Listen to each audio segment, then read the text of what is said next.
Hey there, thanks for tuning into Duckbricks. I'm Chris, and several months ago, I published a video documenting what I believed was the original Bionicle Story Bible.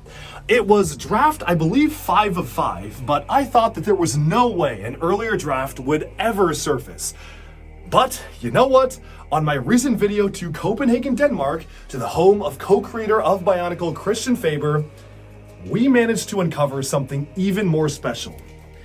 This document right here is the Legends of the Bionicle, Book 4, The Legends of Mata Nui, Draft 1 of 1, dated to January 6, 2000. This is literally the very first draft of what Bionicle's story would eventually become, and it is very, very different than the other document that we showcased on the channel already. There are different gods, different mythologies, different religions, all sorts of early ideas as to what Bionicle is going to be, and I cannot wait to dive into this because this is absolutely insane. It is organized by chapters. Chapter 10 is the second death of Mata Nui. There is some crazy lore here, so let's dive into it right now. Okay, this is it. The Legends of the Bionicle, Book 4, The Legends of Mata Nui. They're doing a bit of a Star Wars thing there by making us start off with Book 4, and this is Draft 1 of 1. I honestly was not even sure if this document even existed, because previously when we went over the original Bionicle Story Bible, I believe that was Draft 4 of 4, and I genuinely didn't think we were going to unearth an earlier version, but here it is.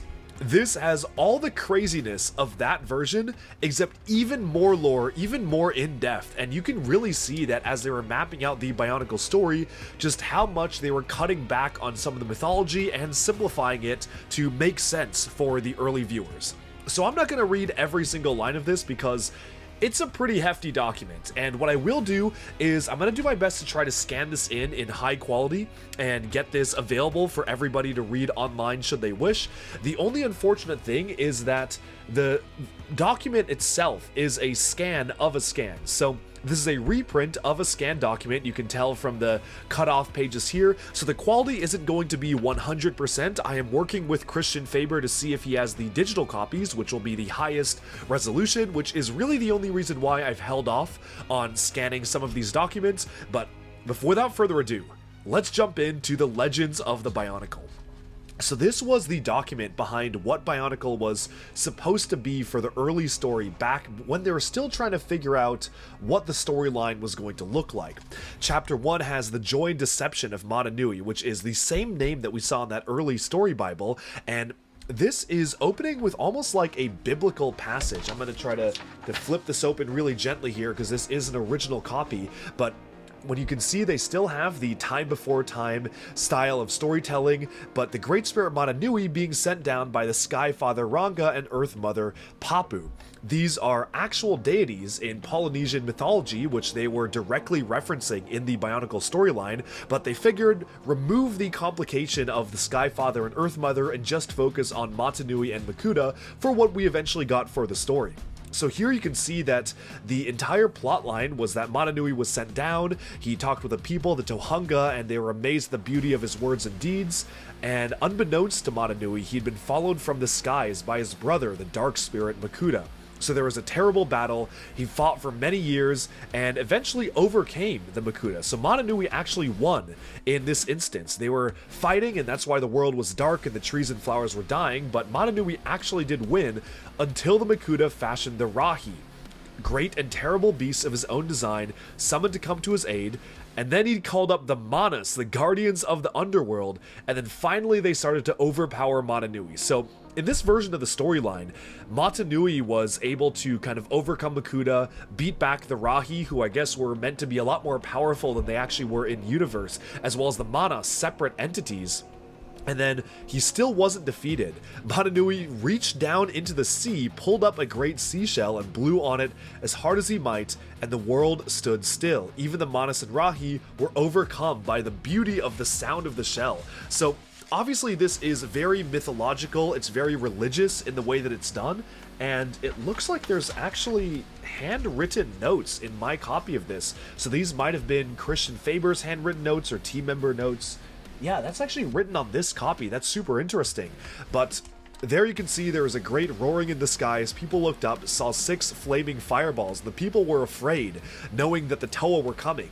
This is the version of the story where the Toa were basically deities, and they weren't really characters of their own, but instead wrathful gods to land upon the world to battle Makuta and his accomplices. And finally Makuta was staring into the mouth of defeat, but Makuta played an evil trick on Motunui. He declared that he had been vanquished, laid down his arms, but then he cast a spell on the brother and caused him to fall into a deep sleep, never to awaken again, banished the Toa back to the upper realms, and cast their massive power to the winds so they may never be found again. So, shades of this can be found in the original Bionicle lore, right? We know that Artaka made the Masks of Power, who kind of was like an analog to Motunui in the actual lore, and they were scattered, but they were scattered on purpose by Artaka for them to overcome a quest. I actually kind of like the idea of Makuta scattering their masks so they can't be powered up again. I think that is a really interesting plot point, and it's also really interesting how the Toa initially had landed on the world before as fireballs, and came down to be able to fight the Rahi and fight the Manas earlier, before this final fight, before Motunui was cast into slumber. But I think that the story was simplified a little bit more by actually making them come to the island for the first time, but in any sense, that was the initial storyline. So finally Makuta rejoiced, for the world was now finally his, and at once he cast his dark shadow over every living thing, and they were afraid. So many living things had died in the years of the Great Battle. The land was no longer lush and fertile, but now barren and empty. Where there had been prosperity, now there was suffering. Where there had been joy, now there was misery. So again, you're really getting into this almost biblical level of storytelling with the phrasing and the actual verses being used here, which I think is a really cool way to depict the storyline, but maybe a little bit too intense for a Bionicle and LEGO line at the time, but it was a really interesting idea to begin with.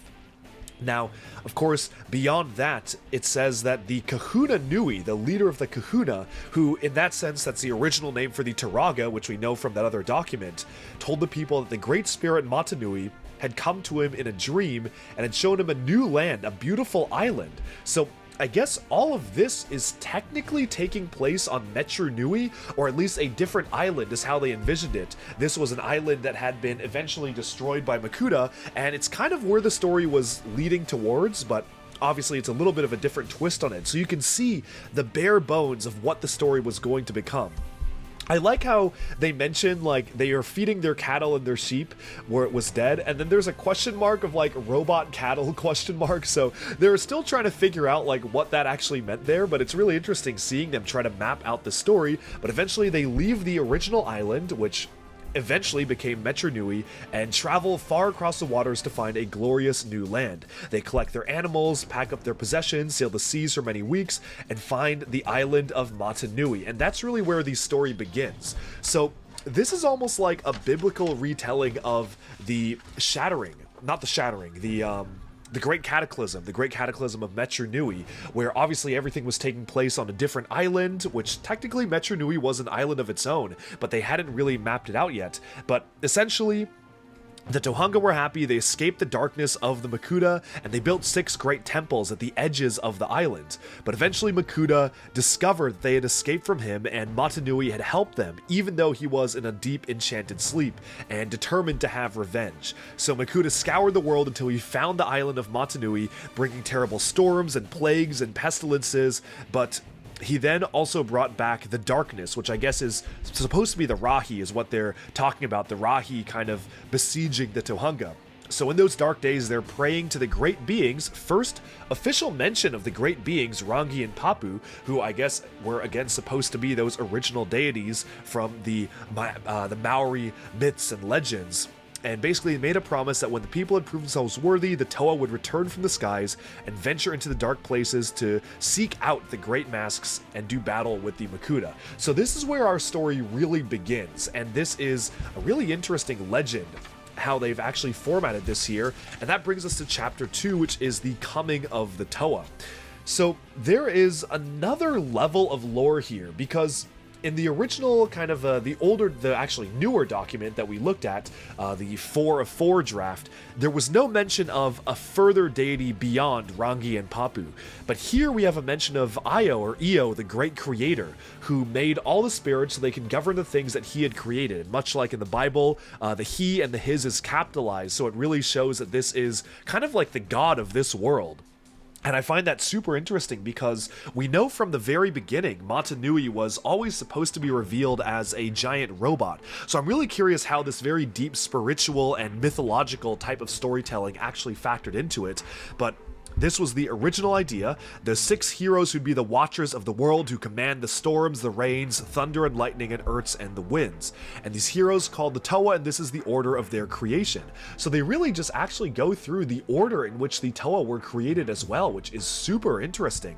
So first of all, Papu the Earth Mother asks Io the great creator, they want to grow beautiful things, and the first one was Toa Tahu, the fire spirit, who had made at the same time as he had made the world.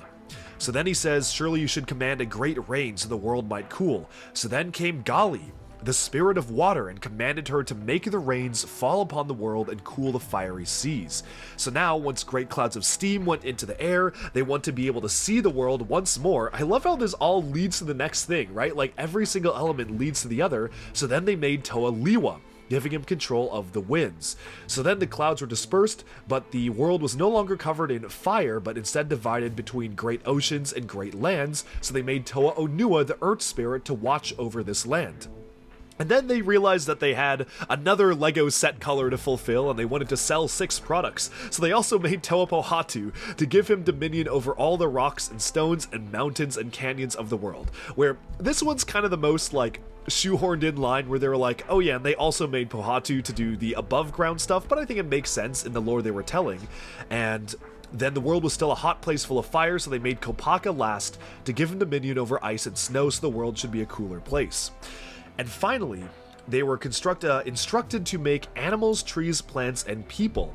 They really underlined the animals and people here and emphasized that they are robots. So that, of course, is the Rahi and the Tohunga, but I guess they weren't necessarily Rahi here, because the Rahi were referenced as the Makuda's beasts, and the animals were just separate robot animals. So this was when they were still separate things, and before they had really consolidated all of this in the lore.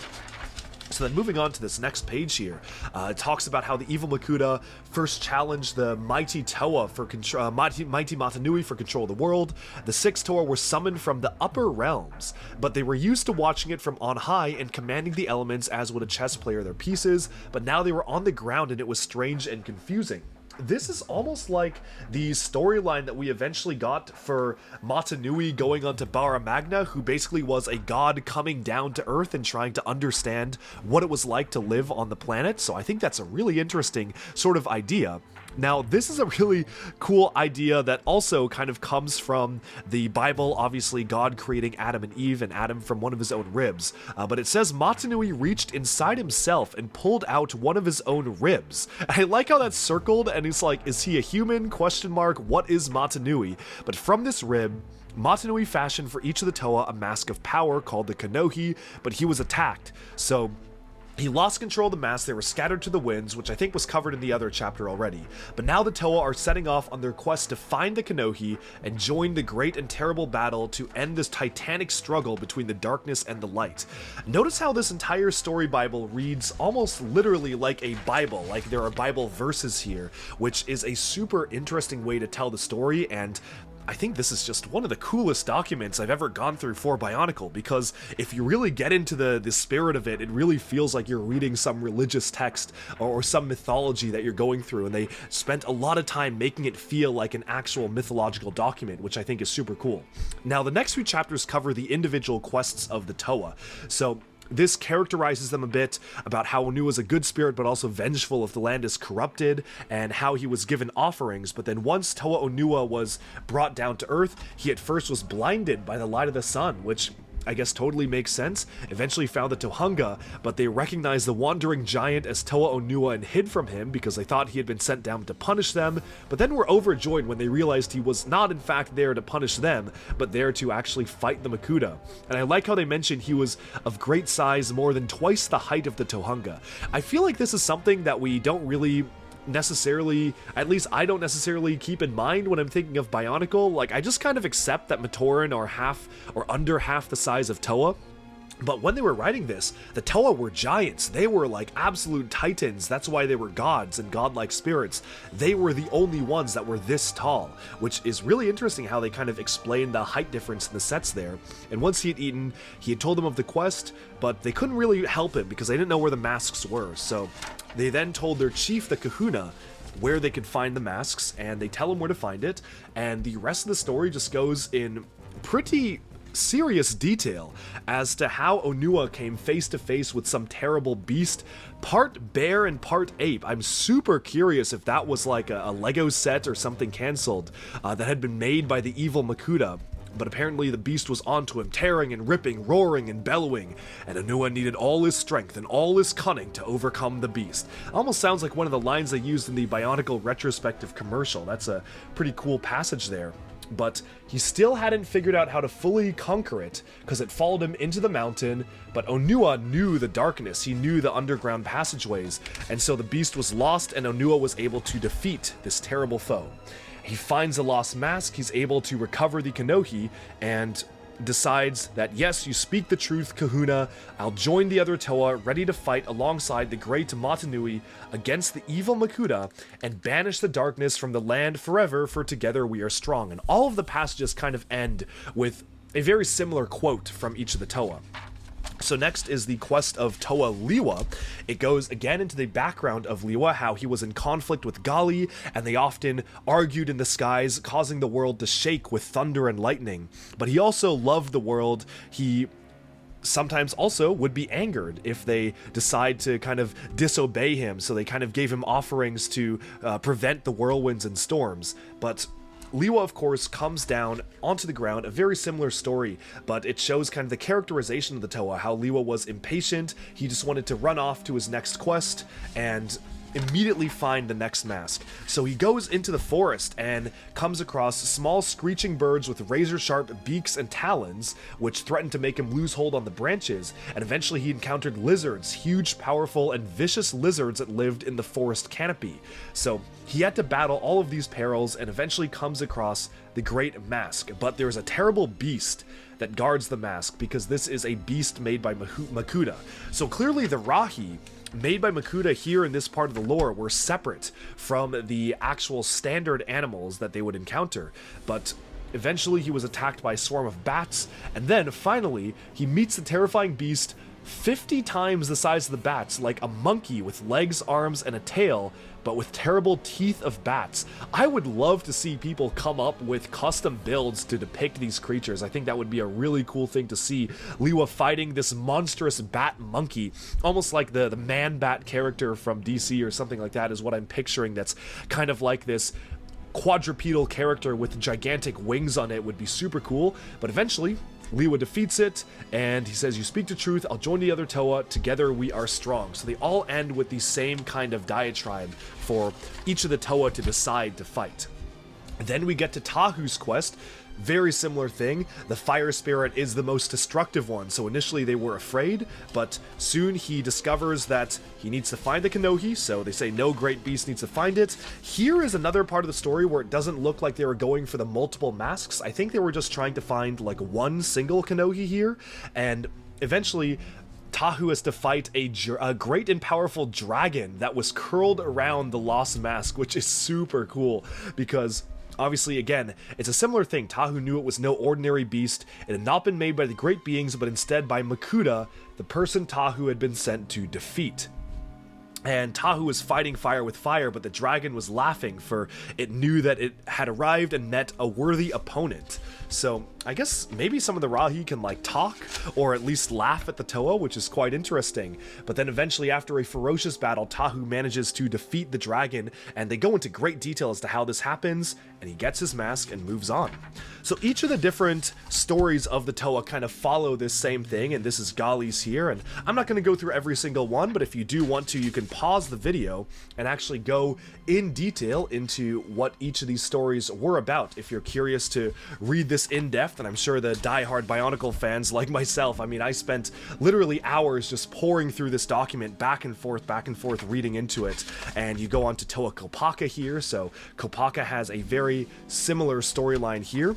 You can move on to the next passages facing some sort of ice wolf. So this is a giant wolf made from ice, and then it shapeshifts into a giant lizard, and then it shapeshifts into a horned beast. So this is some sort of Makuta work who's causing the ice to form into beasts, which I think is a really cool concept, how Kopaka had to face not one, but multiple beasts in his quest. The staples are actually coming apart in this document, so I'm going to just try to look at these one by one here. Kopaka manages to beat the beast, so on and so forth. Finally, there is Pohatu here. Pohatu coming across the Kahuna, aka the Tohunga here. And then he comes across the beast created by the Makuta, and all the beasts are very, very unique, where that, in this case, the very mountain itself had risen up against him, sometimes a bird or an insect, all purely made of stone, almost similar to the way that they described the ice monsters that Kopaka was facing. But of course he finally defeats it and is good to go. Chapter 9 is the last battle of Mata Nui, and this is kind of the final battle of the year. So they defeat the great beast of the Makuta, they found the massive power, and journeyed to the center of the island, where they actually meet each other for the first time. And I actually do like how they changed it, where that the Toa kind of meet initially, go off on their own quests, and then reconvene again. I like that a lot better because it allows you to play on the character dynamics of the Toa. Like Pohatu's relationship with Kopaka was one of the strongest parts of the original Bionicle storyline, and I'm glad they did decide to change that and have them go on multiple different quests in between. But it describes how when they met, they put on the great massive power, and this talks about how each of the masks were able to do different things. And I find it interesting how, obviously, the masks were almost like the G2 storyline tied to elemental powers. So Onua's mask is kind of like a mask of X-ray vision. He could see through the very ground itself. Toa-Liwa's mask allowed him to fly. Tahu allowed him to have the power to create fire by merely a look or a thought. Gali could summon waters and could mold and fashion them with a single thought, and Kopaka was given dominion over ice. Pohatu could command the rocks and stones. So this clearly is before they were trying to make the Kanohi their own separate, very unique secondary power of collectibles, which I think this is actually simpler, and I do understand why they did it for G2, but I also really like what they eventually did, which of course was to make each and every Kanohi kind of its own special separate thing. Moving on from that, though, of course it says the Mighty Toa were transformed, they're ready to join with Mata Nui, and a gateway appeared to them to be able to enter the temple. And then we get to the depiction of Makuta, and there are actually sketches in Christian Faber's office that we've covered in some other videos of what this looked like. A being like no other, not a beast, nor a man, nor even like anything that could be created or imagined, and it sat breathing slowly and heavily as it contemplated their entrance. And opposite it sat Mata Nui. So Mata Nui was, I guess, alive and well, or not well, but okay. He was sitting across from Makuta. They kind of were just in this chamber facing each other down, which I think is a really, really interesting way to see each of these two creatures that were kind of physically facing each other. So Mata Nui rose, beckoned the Toa to his side, and Makuta rose also, knowing it would be the final battle. And so, great and fierce and valiant and horrible was their fighting. A very, very cool way to describe a battle. So dreadful was the spectacle that no living thing could look upon it and survive. The battle raged for years and yet was also over in a moment. Such was the ferocity that time itself looked away. That is crazy. I love that passageway. That passage is so interesting. And then finally Makuta brought along the last beasts, who had lain dormant in the earth. I don't know if these were the Manas, or maybe they were a different type of creature, but they were kind of summoned from the depths of Makuta's evil soul. They could barely look upon them and keep their wits, but I guess there are 6 beasts, so maybe these are supposed to be the Shadow Toa, or eventually something that became the evil versions of the Toa themselves. I think it's super interesting how they were each kind of matched, 6 beasts versus 6 Toa, and Makuta had laughed. The Toa were together apart again and were lost. They were defeated, their masks torn from their faces and broken into pieces and once again scattered. And then the battle was done, and Makuta won. So that's it. Like, the Toa go to the island, they get their masks, and Makuta just absolutely whoops them. They literally have the masks broken apart, which is absolutely crazy. But in the end, they denied the Makuta his ultimate victory for in laying himself down to sleep. He had admitted defeat but had not been destroyed. So that's kind of it. Like, this is where it ends. Chapter 10, a bit of a downer ending there, but Chapter 10 is the second death of Motunui. And this focuses on Motunui sleeping again. The sixth Toa had been defeated. A great sadness came across the land. The Tohunga prayed for the Toa to return and learn the mistakes of their last battle. And eventually, they decide to promise that one day the Toa would return, and together they would be strong. I find this an interesting parallel to the G2 storyline, which featured the Toa kind of going back to the stars, only to return one day for a future battle. Whereas here, in this case, it's a bit of an unfortunate ending, where at the end of the entire first year, the Toa actually lose. They lose the battle, they are sent back to the heavens. They lose so badly, Makuta just shoots them back up into the stars, and it's like, nope, you're not coming back, I've won, this is it. The Tohunga are back in sorrow, and I have mixed feelings about it because I feel like ending the first year of the story on a pure downer would have been really interesting, but I also feel like it kind of resets everything back to square one. It almost feels like we are back to where we were to begin with, where basically nothing really has changed, so to speak, and we're just essentially back to the beginning of the story where Makuta is reigning and the Toa are trapped. But this is a really interesting document because I think it confirms a couple of things. That one, Kanohi masks and the powers were a pretty, not necessarily late, but a later addition to the Bionicle story, where they had masks, but each Toa only had one mask, and they didn't really have that collectible aspect. And the other thing is the canisters. They mentioned many times of the Toa descending from the heavens in comets, and the canisters were probably factored in because they were trying to figure out the packaging and wanted to delve deeper into that. So those were two things that were quite different, as well as, of course, the very biblical nature of the way this story was told in almost verses and passages, in the way that the language of the story was written, which is very, very interesting.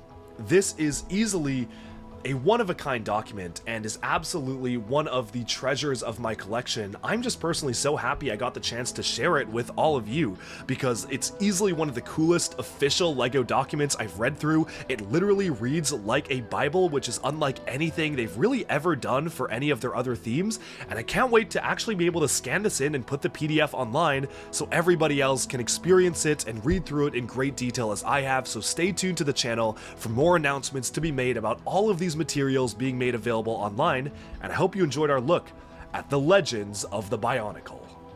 Alright, and we have summed up our look at the very first draft of the Bionicle storyline. This is the legend behind the legend, and I hope you enjoyed our in-depth analysis and look at what could have been when they were still trying to figure out Bionicle's identity and what it was. Thank you again to Christian Faber for supplying this document for me to go through on video and share with all of you. I hope that you enjoyed, and be sure to like and subscribe for even more LEGO news, reviews, discussion, and analyses coming your way very soon, and bye for now.